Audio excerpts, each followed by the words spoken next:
انتوا فاكرين ان احنا هنتكلم عن الشركات اللي بتعمل خصومات وعروض للعملاء؟ احنا بنتكلم عن الشركات اللي بتعمل خصومات للموظفين. يا ستار يا رب. حسبي الله، قصدي سبحان الله.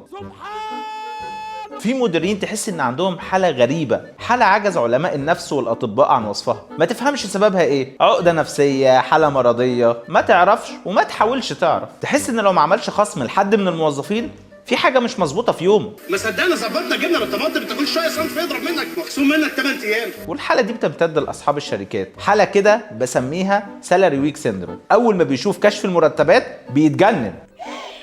استني يا امال، وتجيله الحالة اللي هو وانا بدفع كل ده؟ هو الموظف الفلاني قبض العمولة دي؟ تخيل عزيزي الموظف البائس بيحسدك على مرتبك وعمولتك وتريك مش عارف المرتب بيخلص بسرعة من ايه. تحس ان صاحب الشركة اتفاجئ من المرتبات، وطبعا عشان الاعراض دي تخف شوية يتلكك ويدور على اي حاجة عشان يخصم. يا محمد التلج ده مش ساعة ليه؟ قال يعني ده المسكن اللي هيهديه، اي تلكيك والسلام، المهم نخصم وخلاص. يعني لو اتأخرت دقيقة يخصم عليك اليوم. لو شافك بتشرب شاي انت كده بتعطل مصالح الشركة. اي تلكيك.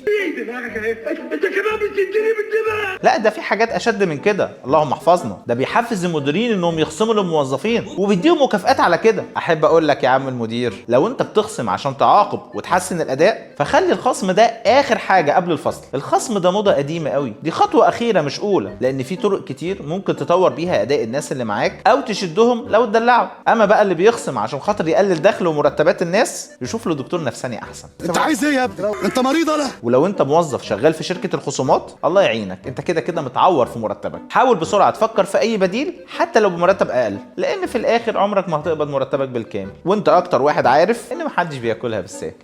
انا زهقت.